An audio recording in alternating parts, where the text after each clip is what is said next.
Welcome to another edition of the Basketball Teacher Podcast. Our mission is to bring you discussions on a wide array of topics in the coaching world to grow players on and off the court. You can connect with us on YouTube, Facebook, and Twitter, and also reach us directly through email at basketballteacherpodcast@gmail.com. Now, here's your host, Coach Mike Hernandez. Welcome back, everyone, and hello, and thank you for joining us wherever you are and on whichever platform you're listening to us on. Always appreciate the social media interactions and the positive feedback you guys have left on our show. Thank you so much for your continued support. Today, we're going to discuss switching offensive philosophies. All good coaches do a bit of self-reflection on their practices and make adjustments as needed. Sometimes we really like our offense, but sometimes we find we need to make changes. I know I've been there. And making that change can be a bit of a scary proposition, so we're going to dedicate a whole episode to it today. Hopefully this episode will ease your mind if you're thinking about making the switch and give you a little more confidence if you're thinking about pulling the trigger on that change. So my guest is one who is making that offensive transition and will speak about his experience switching up his offensive philosophy a little bit thus far. So this will be a really exciting one.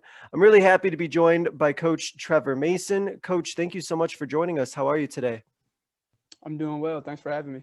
Thank you for spending some time on this, especially because with a topic like this, I know there's bumps in the roads and some ups and downs all the way around. So appreciate you sharing your knowledge of how things have been going for you. So Coach, let's go ahead and get started with a little bit of an introduction to you. Where is your basketball and coaching journey taking you? Oh man, where to begin? Well, I grew up in Bloomfield, Kentucky. It's a small rural town just south of Louisville, Kentucky, about 40 minutes.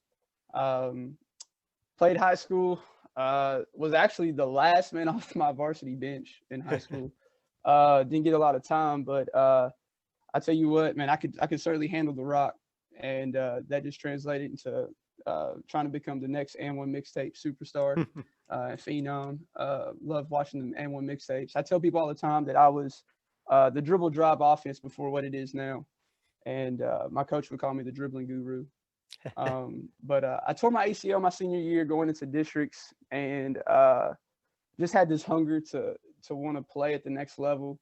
And rehabbed, and where kids probably peaked in high school, I peaked a couple more years after I graduated.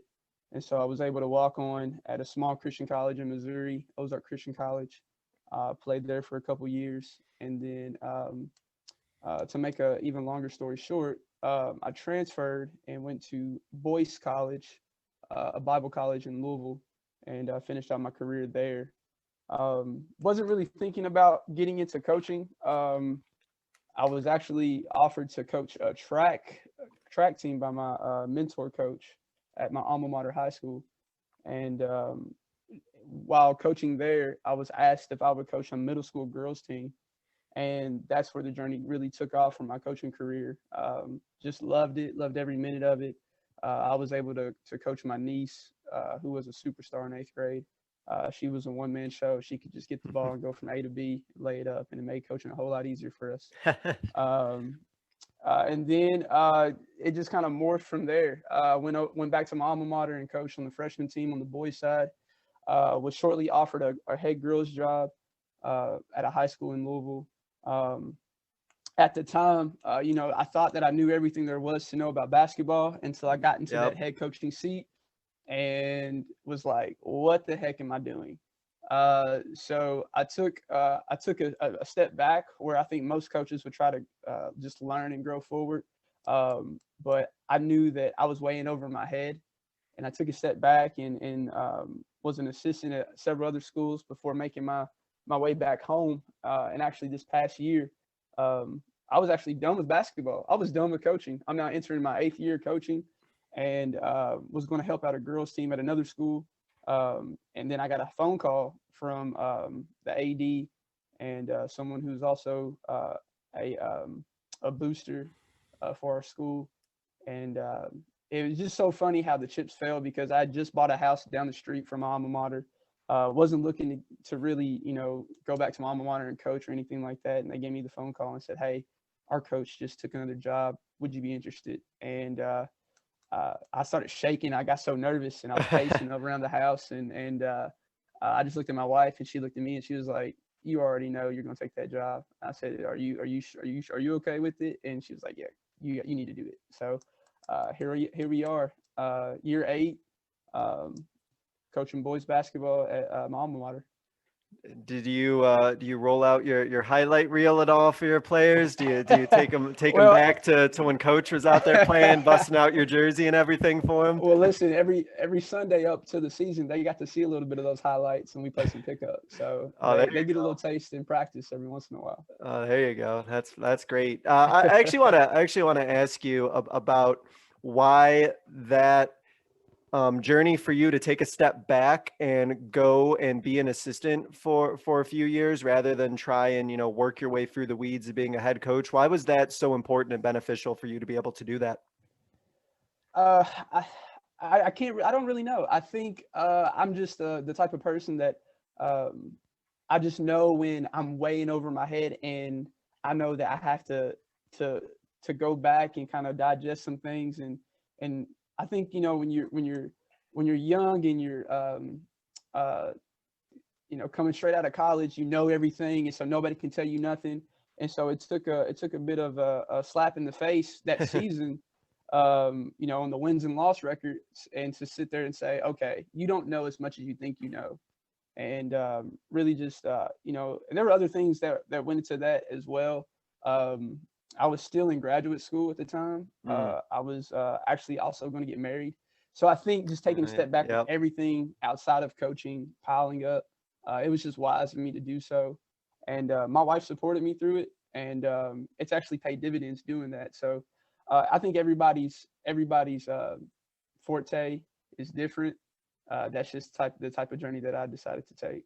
And I think that, taking that head coaching position, I think one of the things that's a big shocker, especially for young coaches, is how much stuff you do that isn't basketball, how many other responsibilities and things that you're kind of responsible for. And so it can become really overwhelming really quickly. And, let alone with all the other things you had going on in your life and taking place.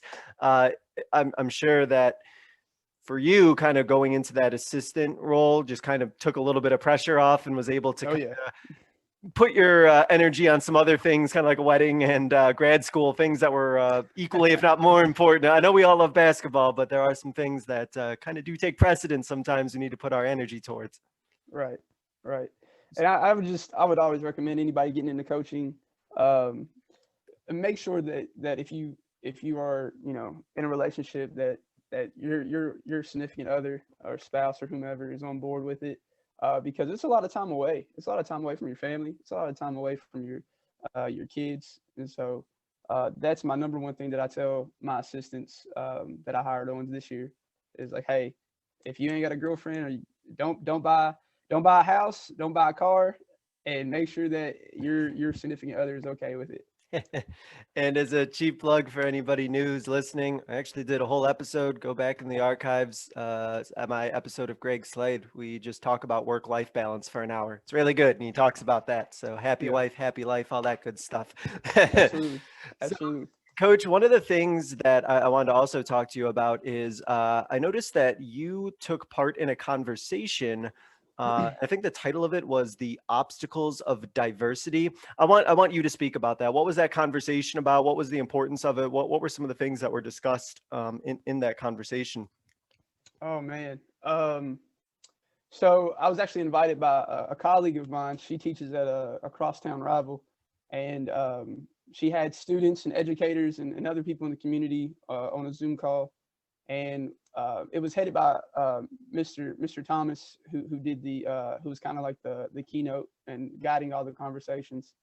And we really just talked about this past year. I think we all, because of COVID and the things that kept us at home, we really had to see the world for what it is. And with Louisville being our backyard, Breonna Taylor is still something that's very much on our minds, Mm-hmm. here in Kentucky, especially, my wife, who teaches in that school district, myself, who I've also taught in that school district in Louisville.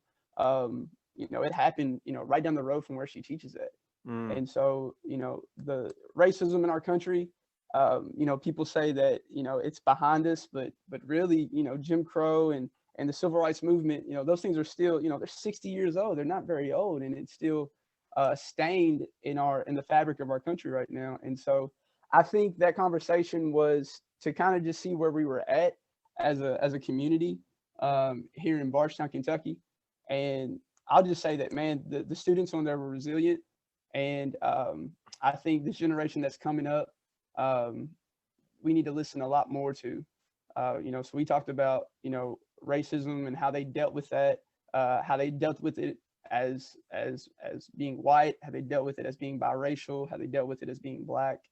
And it was just a lot of good conversation last night.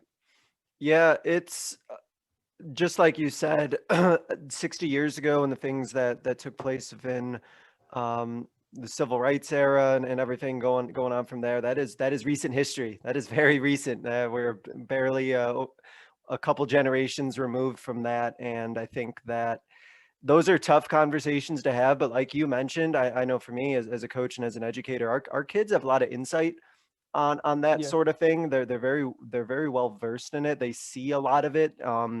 There's a lot more that they have access to see that maybe we Yeah. didn't even have growing up. And I think that they're tough conversations, but if you don't have those conversations about it, then it's almost like you're suppressing it or trying to like Mm-hmm. shove it under the carpet. And that's not going to get us really anywhere either. So I commend you for that, and I'm sure it was a great conversation, and it's probably one that a lot of educators all over the country and all over the world would probably benefit from having an honest discussion about, for sure. Thank you. Yeah, I think most coaches, and I say coaching because, if we're honest, basketball is mostly an African American dominated sport. And so with coaching, I think I see a lot of coaches that understand the conversation are a little bit more easier to talk about it because they're simply doing life with people that don't look like them. And one thing that my wife taught me a long time ago was, you're comfortable with these conversations according to who your friends are and who you do life with. And Mhm. so, she introduced me to, her friends are from all over the place, Puerto Rico, Haiti, Dominican Republic, Colombia, and she went to school in Tampa. And so that's just a melting pot in and of itself there in Florida. And we actually got to live in Tampa for a year. Mm. And just, when you take a seat back and look at the dynamics of our community, the crosstown rival has more of a diverse population than the school that I'm at.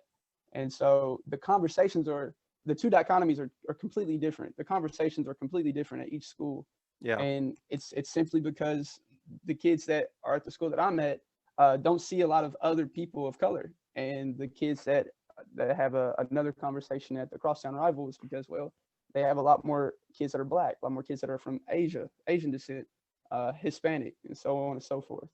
Yeah, and I think it's a really good conversation if you're willing to have it and ask your players like, hey, what's your experience been? Just be honest about what your background is, ask them about what theirs is, because their lens and the way that they see things or the way they interpret the world around them might just be completely different. And I know for me, I've been fortunate to have those conversations, especially as somebody who, I moved halfway across the country to be where I'm at. So I don't have the same experience that my kids do growing up because we didn't grow up in the same places, let alone the same time period. So yeah, just really good to have those conversations. And like I said, you'll be amazed at what your students or your players and what they say to you. And it's a way to bond with them too. So that's great.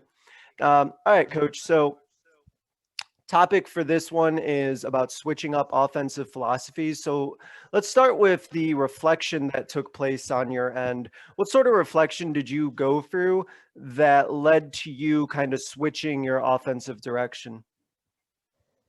So let's start at the beginning. I think I grew up, I guess what people would say is an old school coach. We ran the flex a whole lot, and every set it bled into flex. If the set didn't work, then you ran flex and you ran flex. And I think flex is still a very useful offense in today's game. What I was finding out was that teams that would pressure us, I mean, they would eat our lunch. I mean, we would have to wait for guys to get in the right place and get it set up.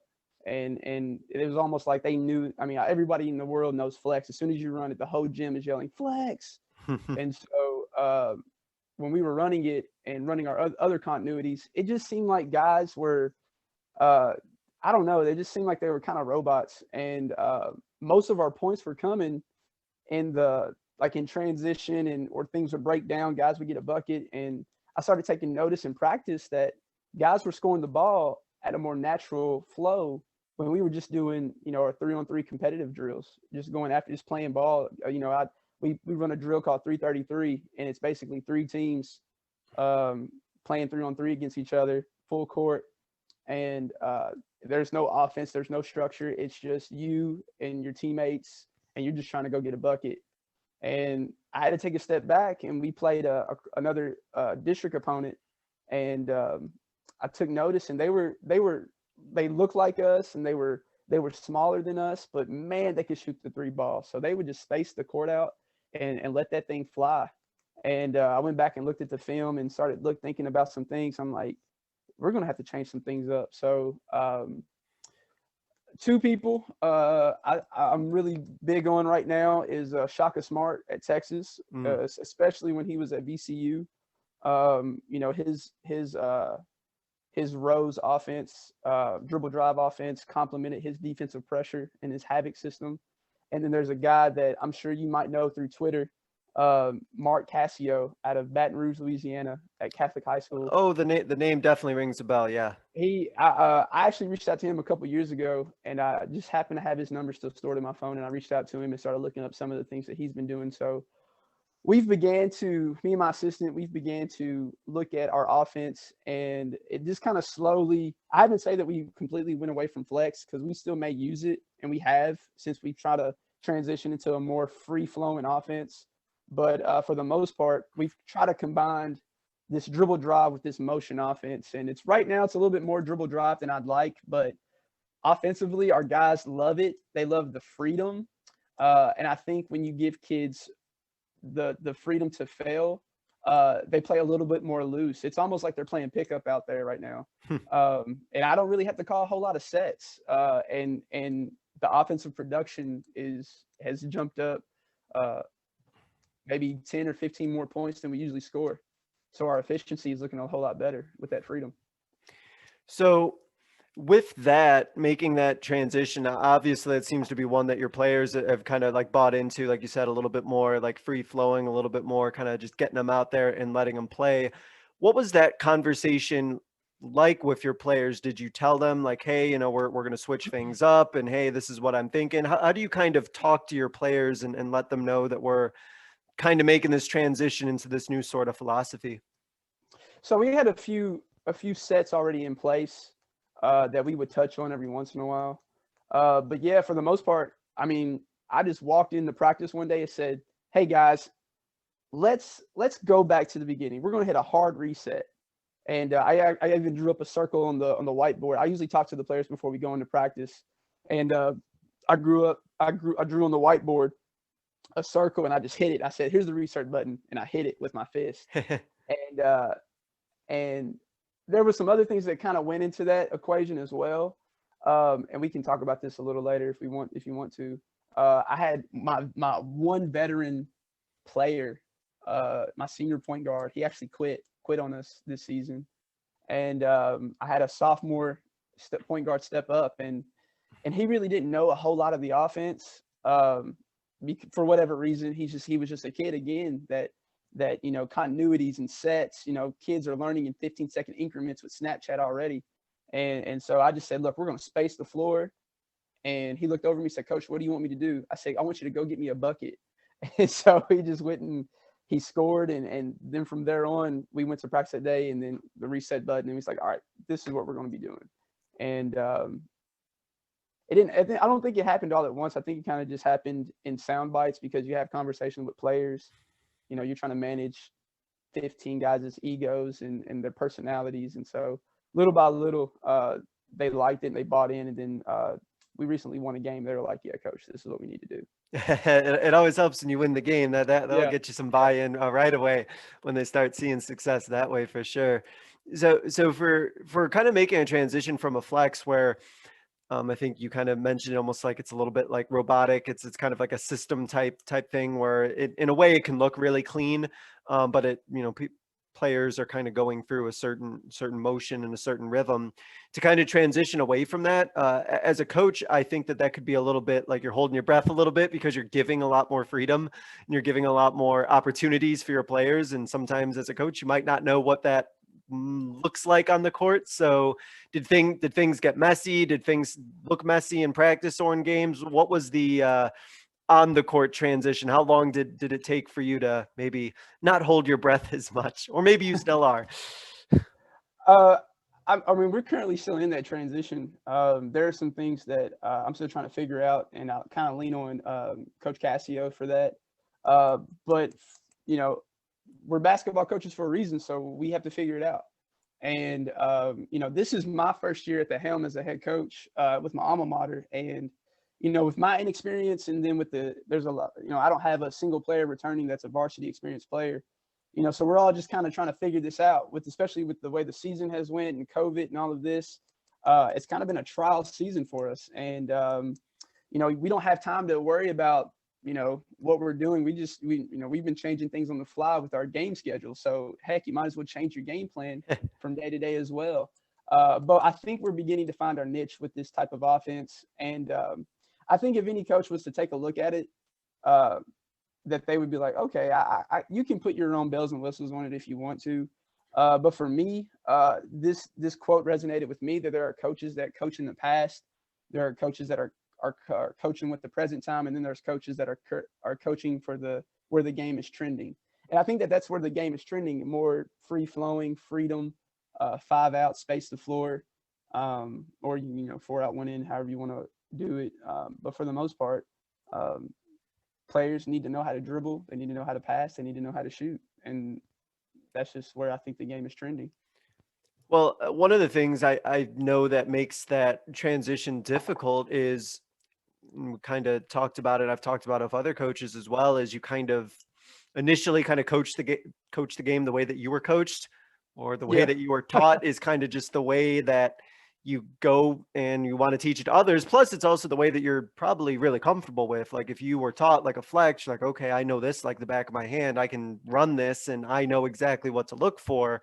Whereas sometimes, for me, a lot of times I won't have all the answers on something. I'll try something and see what happens, whether it's anything on a motion or anything on a sideline on a player, or just anything in general, and be like, well, I know what I used to do, but I want to just see what happens and try this out. And I'm assuming you've had that experience too, where there is a lot of unknown, but that's where, like you said, all right, we'll keep doing this, maybe not keep this, or maybe we'll try this again. I'm assuming that's kind of been your process through this so far. Yeah. A lot of trial and error, but for the most part, when we tried something, we kind of look at each other like, well, that worked. And the kids were like, yeah, coach, I kind of like it. And I think the thing they like about it the most is the freedom. There's not a coach on the sideline barking a bunch of sets. I'll call a couple of sets versus the beginning of the season. I was calling anywhere from 6 to 8 sets a game. And it kind of it overloads kids. And when you can just have a system that's in place and they come down the floor and they just kind of go into whatever they want to go to because it's so free, it makes coaching a whole lot easier.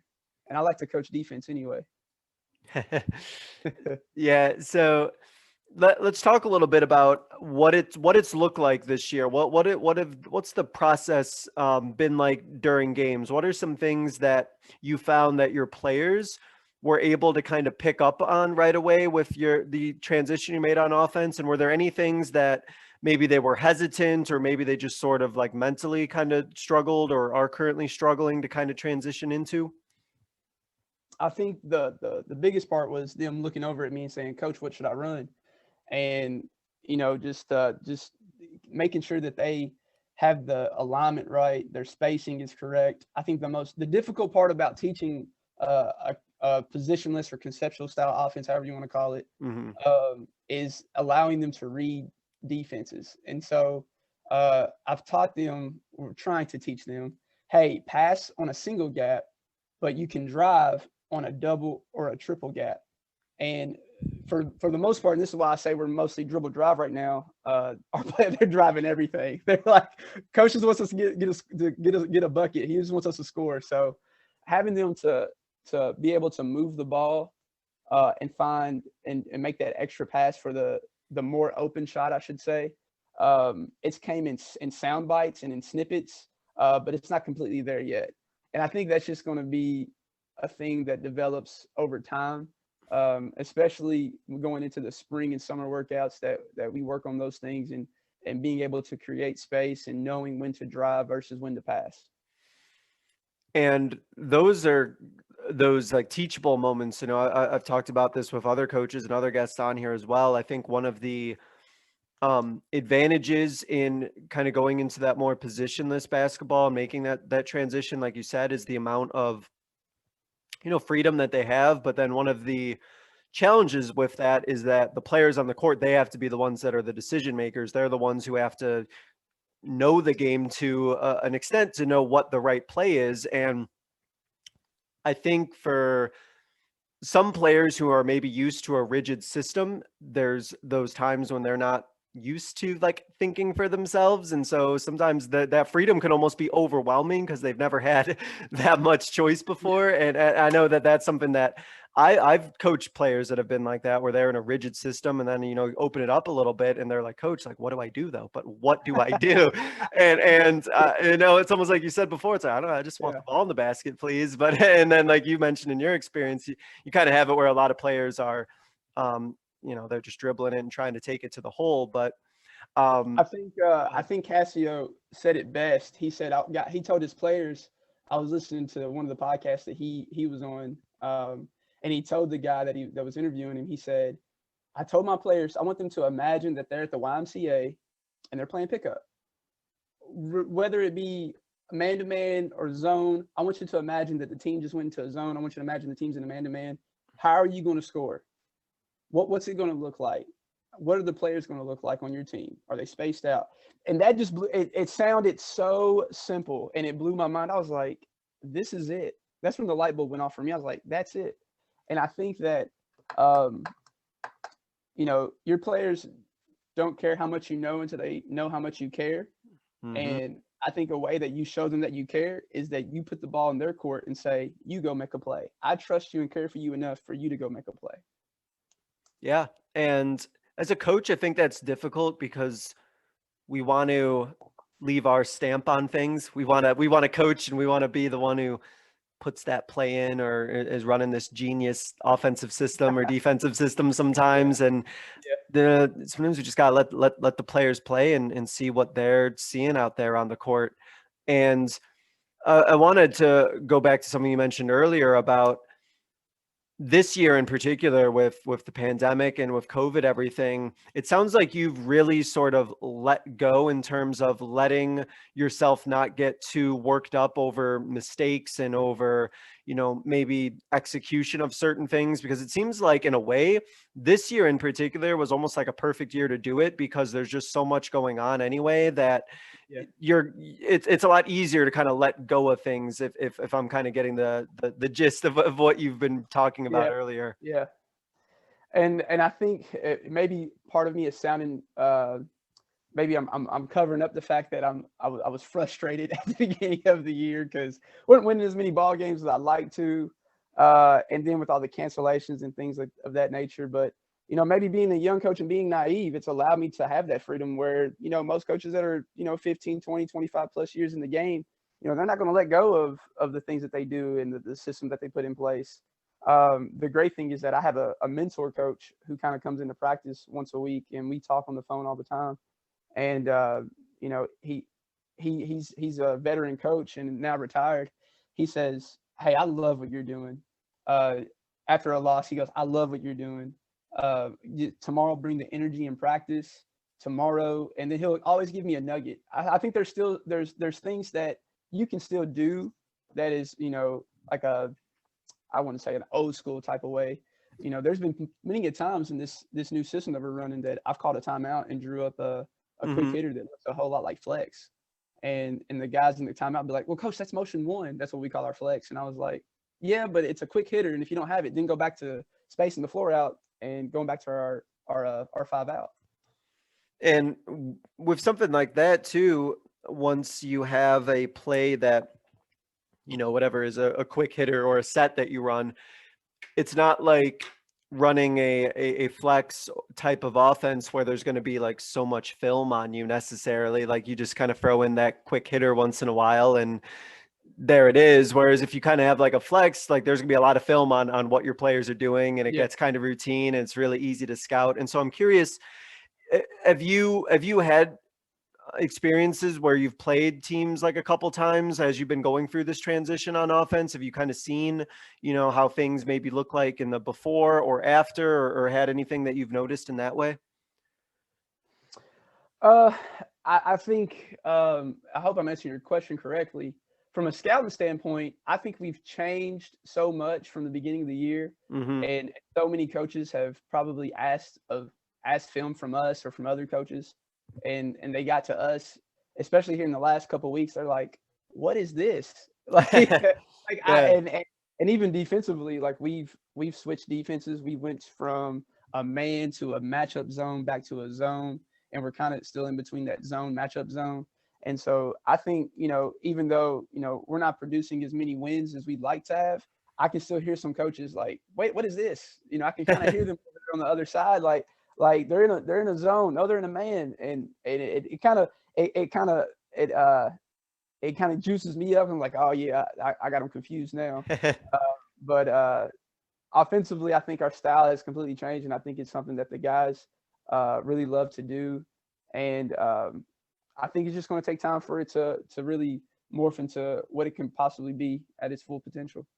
And do you think that your new kind of offensive philosophy that you're trying to put in, does it complement your defense the way you want it to? I know you mentioned about Shaka Smart earlier. Is there a correlation there? Absolutely. Yeah. Absolutely. And I think that's why it complements so well. We're not a great defensive team, but there's moments in the game that we'll get after you full court. Whether it be a diamond press or a man-to-man. And then sometimes we'll back off. I got a relatively inexperienced and a smaller team, so any type of advantage that we can get, we're trying to get that.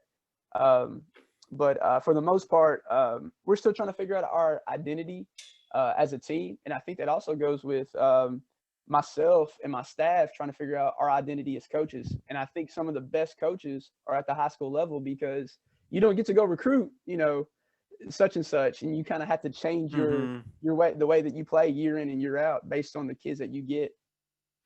And that was going to be a follow-up question I was going to ask, so I'll touch on it now. Your staff, they were on board. They liked what you saw. Everybody was united on that. Were there conversations about that? Was there any hesitation from your staff? Or was everybody kind of gung-ho, like let's switch it up and see what happens? I think it took one of my assistants. He was more of like me coming in. He wants to coach. He wants to coach the way that he was coached, and so he was all on board when we first got in together. He was actually left over from the previous coach, and he was like, "Yeah, let's run flex. Let's run the matchup zone. We're going to do this, this, and that." And then, in the last several weeks, I've changed things, and me and him have been the first ones to talk about it. He's like, he's kind of been weary about it. He's like, I don't know, coach. I think we need to stick with flex. I'm just like, hey, I don't think it's working. Let me show you why. And just really taking a look at our film versus teams and actually also looking at our practice film. We film every practice and looking at some of the things that the kids are doing in practice and saying, hey, well, he's more natural at just attacking the rim. Maybe we need to open up the floor more so he can attack the rim more. And so little by little, especially after these last several games, he's noticed a difference in just the kids' demeanor and the way that they're playing. He's like, yeah, I think we're onto something.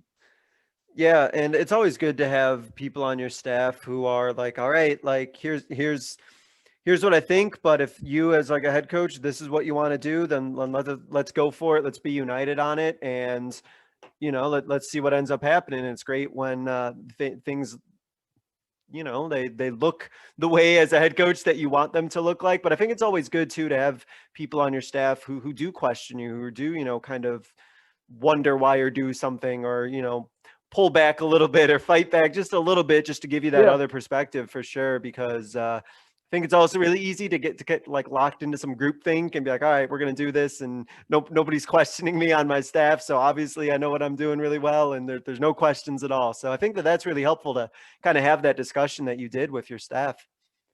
Yeah, you don't want a staff that, just filled with yes men. I think your best staff are people that will question you because, I told the guys, I was like, my job is to train you up so that you'll be a head coach one day. And I told them, I said, if you guys disagree with anything, feel free. I'm not one of those coaches that this is the way it's going to be done, and this is how it needs to be done. My yes is yes, and that's I don't think that we would be as good as we are if I were like that. And so I think you have to swallow your pride as a head coach, and because at the end of the day, you have assistants for a reason, and you don't know it all, and so that's why you have a staff that you can collab with and get the best out of your players. Yeah, always great to have a staff who kind of has a mix of everything, for sure. And I also really like that you have a mentor that comes in too. It's kind of the best of both worlds. You have coaches that you're kind of training up, and then you have coaches that you can consult and talk to and see what you're doing. That's awesome. So let's talk about practice then. So for you, since you kind of changed things up on the offensive end, what effect did that have on the way that you structured your practices, or even like what you did in practice? So we cut out a lot of the fluff. I thought that in practice that just kind of wasn't necessary, and we shoot now probably 30 to 40 minutes in practice. Shooting makes up for a whole lot of your deficiencies. Um, and so, we spend a lot more time on shooting, and we weren't shooting the ball very well before we started implementing this style of offense, and our shooting percentages went up tremendously, and maybe 10 to 15% from the 3-point line. And I think it's because guys are now coming in the gym with more confidence. They're coming in the game with more confidence. There's more freedom. So that's been one big change to our practices. And then I'd also say that we've added more small-sided games. I And love those. and I tell you what, man, we have this rebounding drill that we do at the beginning of practice now, and it's 3 lines and 3 guys just underneath the basket battling for the offensive rebound to put it back. And the first line that finishes each guy through and rebound, it gets really competitive, and guys are exhausted and clapping and cheering. And so we always want to, and I took this from Mark again. He's somebody that I'm seeking out a whole lot here lately. Cassio down at Baton Rouge. Mm-hmm. He said something that it resonated with me. Always putting the offense at an advantage. I think we always tend to put the defense at an advantage over the offense to make our offense better. And he said, no, put the offense at an advantage. And so we're doing more 4-on-3 with 4 guys on offense, 3 guys on defense, and so on and so forth with that. And it's making our defense pick up because guys have to guard multiple positions and spots, and they really have to move. They can't sit still.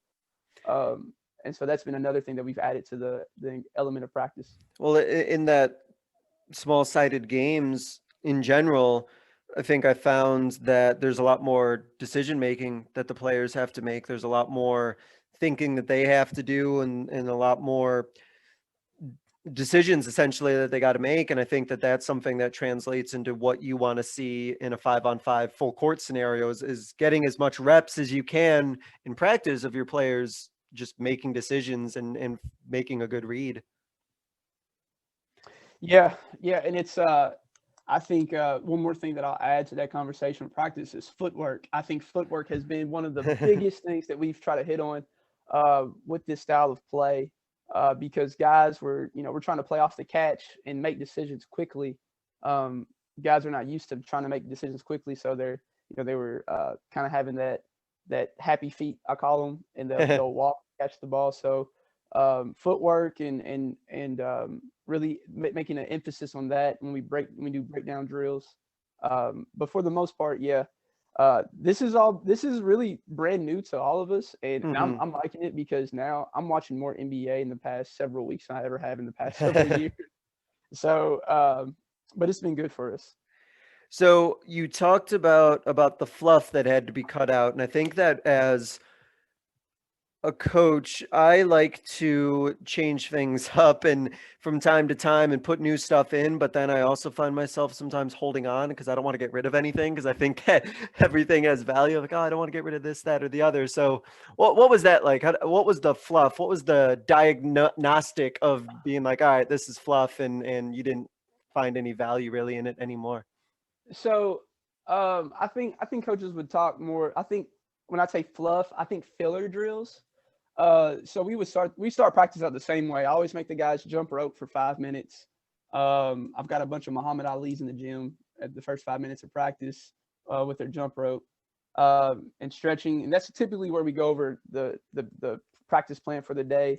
But then we would go into more like preliminary stuff with ball handling stuff, and I wouldn't say we cut it out, but I would say we added more dynamics and dimensions to it. So like let's say for instance, we do a passing drill called star, where you just got 5 lines and guys are um, passing to the opposite line, and it forms a star. Well, one thing that we've done is I've separated everybody into groups of 2 groups instead of just one big group. That way guys are getting more reps. And now we'll put a person in the middle and have them be like a defense. So if they get a deflection, the person that passed it has to be in the middle now. Mm. And then with we've had a lot of trouble with handling the ball with pressure. And so I told the guys, you can have all the sauce in the world with the ball, but it amounts to a hill of beans if you can't do that with somebody in your grill.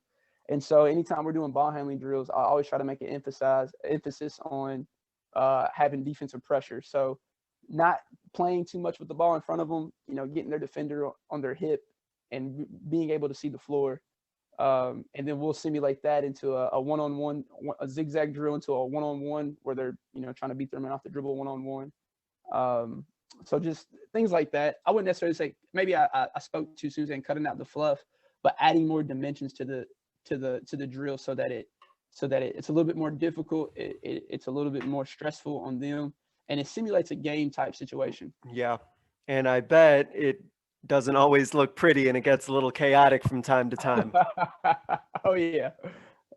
Yeah, and I've joked about this on previous interviews about practices that sometimes I know that we like to make our practices look really pretty and look really nice, and we think that we're doing a great job. But I think that the messiness is great. I think you need to have things get a little chaotic and a little hectic because that's kind of how the game goes. So in a way, it Yeah. almost makes sense that your practices would be that way as well. And it sounds like I'll let you speak on it, but it sounds like your players seem to be getting a lot more out of these practices. It seems like they must be having a good time based on just the things you're talking about that you're doing in practice.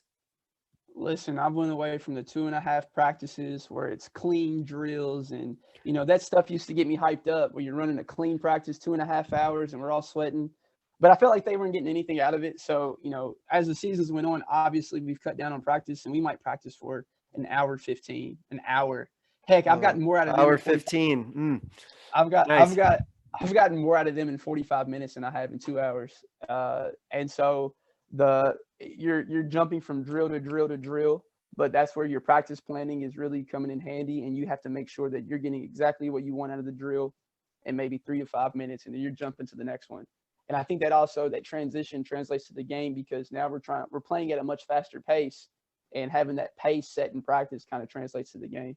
Yeah, and I like that. It's almost like that, like a sense of urgency, and like things are just going, going, going, and then kind of simulates. We talk about game speed all the time, so if you can kind of almost make your practice speed kind of similar to that game speed, then game speed doesn't seem as intimidating anymore. If that makes any sense, it Yeah, doesn't seem as yeah. much, right? Well, I tweeted out the other day, if you want to play with the big dogs, you have to be able to handle pressure and give pressure. And so, the top teams in our state, they want to play fast and they want to play aggressive and they want to be in your grill. Yeah. Yeah, I think that that's very common. I think all great teams, especially at the high school level, they're going to test your press. They'll test your press break. They're going to see what happens when the heat gets turned on you, so to speak. Yeah. So it kind of just makes sense to kind of have that sense of urgency as best you can in practices. And hey, if you can get the great practice in an hour 15 or get a great 45 minutes out of them, I think everybody leaves happier, and you still get that workout in and everything like that. So that's kind of a transition in and of itself, is paring down those practices, because like you said, I think 2.5 hours or 2 hours, like, whew, you will lose them. It is very, Yeah. it's hard. And if you can get it in and out in an hour, and even, I could even tell my players, like, hey, if we can get it all done and we're working hard an hour, that's all we're going to need. And that can also light a fire under them a little bit too, which is also nice to have, for sure. So Yeah. as you kind of think about, I know as we're speaking right now, you're in the weeds still of the season, and so this transition is still going on, and you're still doing kind of your diagnosis of things.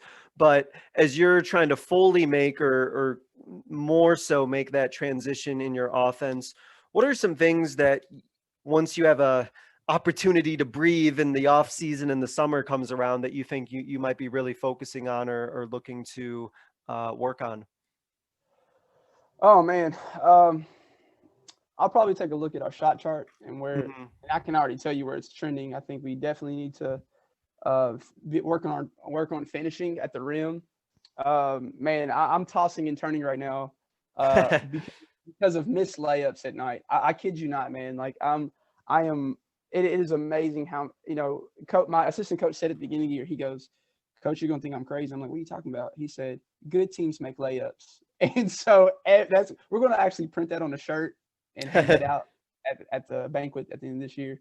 But we definitely are going to take a deep dive into what our shot chart looks like. But I can tell you right now that skill work is going to be a premium in finishing at the rim. And so, everything that encompasses skill work, finishing at the rim, and then shooting, lots and lots of shooting. Do you think that those opportunities weren't there as frequently in what you were doing before on offense, with your flex and with your continuity? Or do you think it's just something with your specific, like, group of players you have right now is something that they're struggling with? Yeah, I think it's certainly the group of players because again, I'm starting three guys that started freshmen last year, and so the game is faster. Sure. The game is faster. The game is more physical. Their bodies haven't matured. I don't think any of these guys have ever touched a weight at all. I'm getting guys that are coming from soccer and cross country, so they spend most of their time burning it all up running. And so, and again, that's another element that's going to happen in That's off season is weightlifting and strength training. how you finish at the rim, finish for your contact, Exactly. And right? you think going into the season, I thought that we did a solid job of working on those things, but now that the style of play for us is sped up, and as the season wears on, their bodies wear on, so that concentration, that focus at the rim has to be that much more. Yeah, and even with things like finishing at the rim, or just with shooting, because we all know that your legs will go out from you and start arming up shots as you start to get tired. And so that sounds like something that might be unique in your situation, and for any coaches who might be um, switching maybe from a more, I don't want to say rigid, but I'll say rigid, to a little bit more of a faster paced, kind of free flowing style, is that if your players aren't necessarily used to that, then they're gonna get pretty tired. They're gonna get Yeah. pretty worn out. They're gonna get pretty beaten up, and that's gonna potentially be something that you almost have to let them know in the off season of the summer, like, hey, we got a whole season of this coming up. Like, you got to bulk up, hit the weights, Yeah. no, make sure you're in the best shape possible, because you're gonna be burning up. You're gonna be burning Yeah. up a lot of energy for sure. And but it sounds like, and again, I've mentioned this again, but it sounds like your players are they're excited about it, and they seem to be kind of rising up to the challenge to want to do it. And hopefully that will help with some buy-in. And it sounds like, I'll let you speak to it, but it also sounds like that kind of style maybe brings a little bit more excitement, or brings a little bit more hype up to your program as well.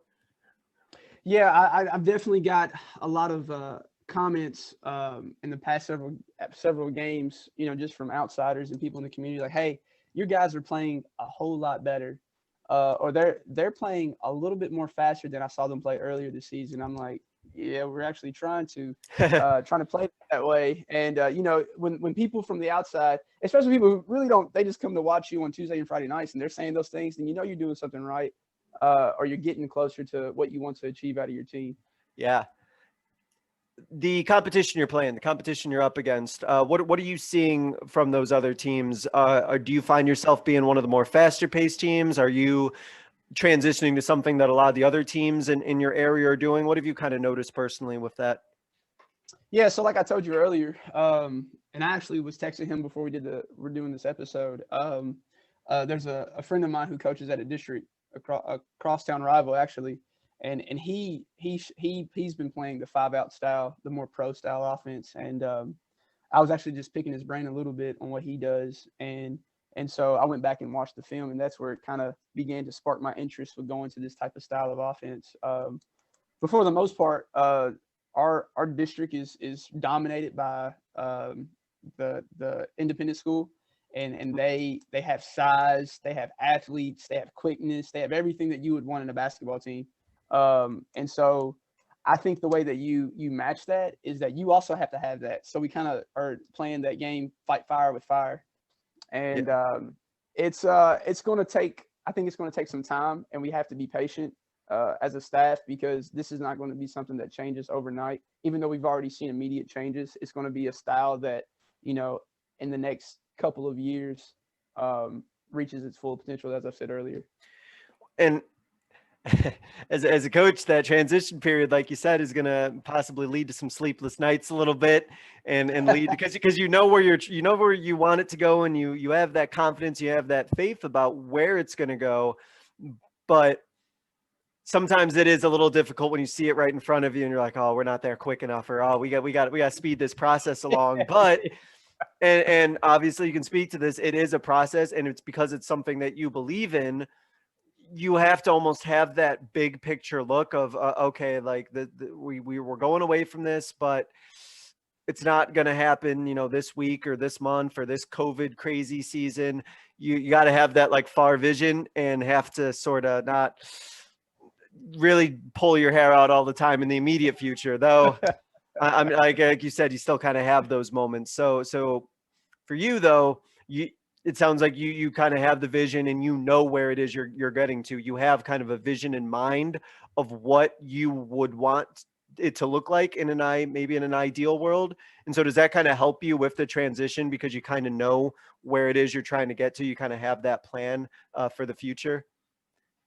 Oh yeah, definitely. I mean, for the most part, being brand new and the inexperience that the team has, with any type of system, I think that you would have to take time. Just being brand new to the program. But yeah, with the vision in sight, and I hope that my staff and even myself, because I want to microwave this process, just have the patience to really stay true to what we want to do, and grind it out. I don't know if it was a teacher or somebody many years ago, they kind of used that terminology about wanting to microwave the process. And I said, but it doesn't taste as good. It doesn't taste as good sometimes as waiting and putting it in the oven or something like that. I always remembered that. But yeah, I'm with you. We want to get to our 2-year goals, next month and things like that. I totally get it. So Coach, what would you tell a coach who might be on the fence about whether to make that transition on offense? What do you think would be something that they would need to hear to kind of, I don't know, push them over the edge and just get them to do it? What advice would you give to a coach who might be kind of leaning one way or the other? You have nothing to lose. That's what you coach for. I think, again, I'm 30 years old, so I'm not too far from this generation that's coming up, and they're totally different from when I was in high school, or even when I was in college, and going back home and watching the kids play basketball. Kids nowadays, they learn in sound bites. They learn in 15-second increments with social media, with Snapchat, with TikTok. They're learning these quick moments, and the less that they have to think, I think the better that they are, because you can always get that high IQ player on the court, especially all five of them. So you kind of have to swallow your pride as a coach, and just see how it works out. And you can always adjust and put your own, like I said before, put your bells and whistles to it. But at the end of the day, I think it's ultimately, you have nothing to lose, and everything to gain from it. Yeah, I agree. And I think if you're kind of on the fence, you're almost like already sort of committed to it. You're already transitioning away in your mind mentally. You're already kind of going that way. So Yeah. see what happens, because you don't want to have the regret of, like, in a way, feeling like you're wasting a season, or like wasting like one of your players' years because you just didn't like go for it and see what happens. So I would say, unlike me, I did this in the middle of the season. So if you're thinking about transitioning, maybe more like if I could do it all over again, obviously knowing what I know now, I definitely would have implemented this preseason. But I would definitely take a look at your team at postseason, who you have coming back, your personnel, spend your spring workouts, summer leagues, putting it in and seeing how it works for you. And if it doesn't, you can always go back to what you know. for sure. Now, I know I'm going to have listeners who are going to get angry at me if I don't ask this of you. So I'm going to ask before we hit our concluding segment. They're going to ask about the situation. And I'm curious, too, about the situation you brought up earlier, that you said you had a player who they quit, or they didn't want to be a part of the program anymore, and you had to kind of bring somebody up new. For as much as you want to divulge into that situation, what was that like, and what was that process of, I guess, that transition like for you? Oh, man, it was quite, I wouldn't say it was difficult. I think because I've known this kid my whole life, and knew he was a great player. He was the only kid returning on this varsity team from last year. He had 7 seniors graduate, and so he was really on an island by himself. And I'll back up, and I cut 2 to 3 seniors before the season because I inherited a program that didn't cut. And so when you have 40 or 50 kids in the gym, there are kids that just don't get those reps, and they don't develop. And so, there were some hard cuts, especially with guys that thought that they were going to play their senior year. And I kept 3 seniors, and 2 of them quit. He wasn't the only one. He was just the only one that I thought that he was the only one that had experience, and I thought would really pick up the slack with leadership. And man, he was just a play. You could tell the nights that he had 16 or 17 points, like that was the player you always had asked for. But his body language, I think the guys in the locker room are kind of looking to him for leadership, and he was a quiet kid, but his body language spoke 1,000 words. And there would just be times that he's kind of just going through the motion in practice. And my mentor coach, I would say, hey, can you say something to him? And he'd be like, I'd say something to him.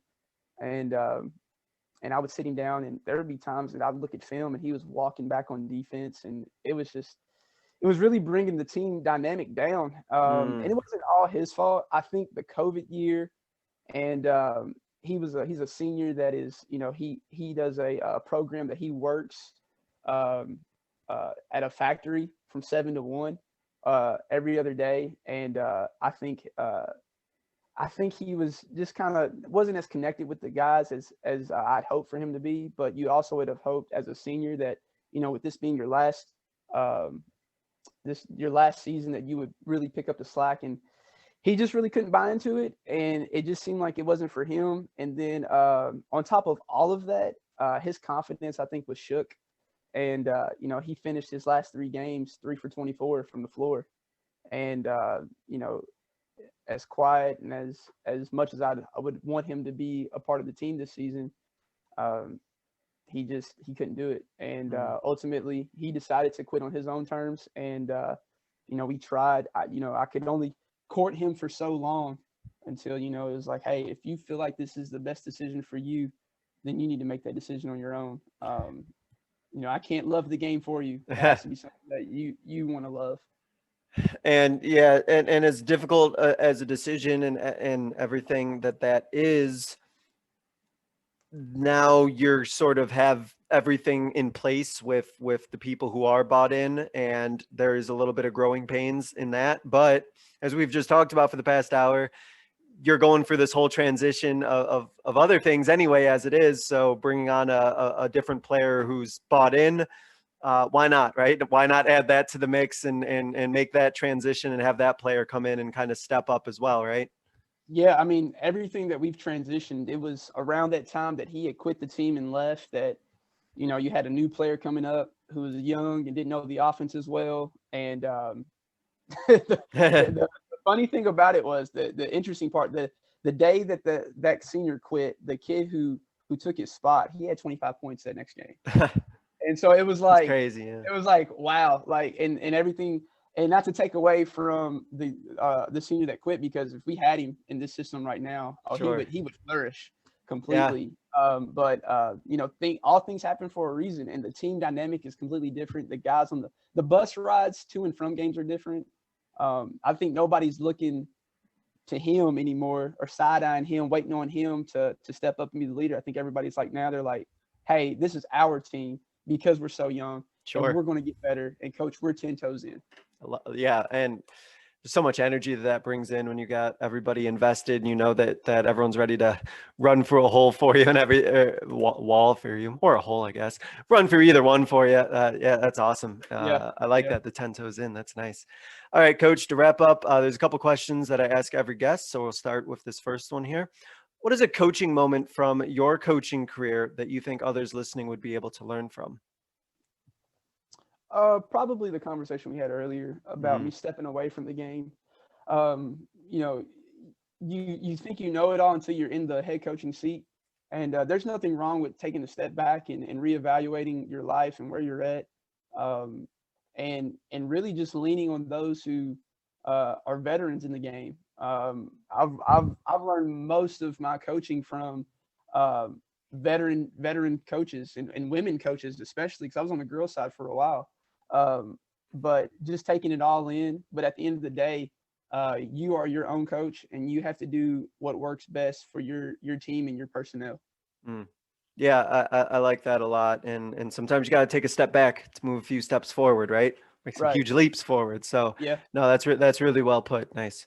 To wrap up then, coach, I give every guest what I call 60-second soapbox. It's your platform to get out your final message, your closing thought, your final idea that you want to leave the listeners with. If you go over 60 seconds, that's perfectly okay too. But I'm going to go ahead and give you the floor, coach, so you can take it from here. There needs to be a shot clock in high school basketball. I have seen so many video clips, and even here in my own state, we need a shot clock at the boys and the girls level. The game is it's trending too fast now.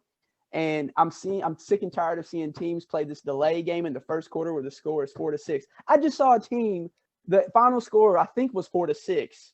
And this stall ball, it is killing the game. With the more 5 out, 4 out, 1 in type of style, that's where the college and the pro league, that's where it's going. So we need to go ahead and implement a shot clock now to speed the game up. Coach, I'm gonna fly you into Phoenix, I think, and have those conversations too. If I need an expert, I'll just gonna give you the mic and let you let it rip, because I've seen some basketball games that don't look like basketball when there has Oh been my a shot gosh, clock. man. So yeah, There's much more I could say too. Don't get me started on playing zone at the youth league level. Oh my goodness. Well, I'm very happy that we've had guests on this show that have actually talked about that and gone off on it, and Oh man. very, very wonderful conversations. I mean, not wonderful that that takes place, but there are many coaches. I'm very happy there's many coaches who are very passionate about uh, teaching defense the right way, especially at a young age. So you're not alone. You're not alone in that thought this year. Coach Mason, I want to thank you for spending some time really kind of opening up and talking about this transition that you made on the offensive side, especially in this crazy COVID pandemic basketball season that we've had. So I want to wish you the best of luck going forward. I'm looking forward to staying in touch and seeing how that transition works its way out in the future. And I'm excited for it. So Coach, thanks for spending some time. Good luck going forward. Definitely. Thanks for having me tonight. Absolutely. And thank you to everybody who listened. This was another edition of the Basketball Teacher Podcast. We'll see you guys next time. Thank you for listening to another edition of the Basketball Teacher Podcast. Make sure to connect with us on YouTube, Facebook, and Twitter, or reach us directly through email at basketballteacherpodcast@gmail.com. Take care, be safe, and we'll see you next time.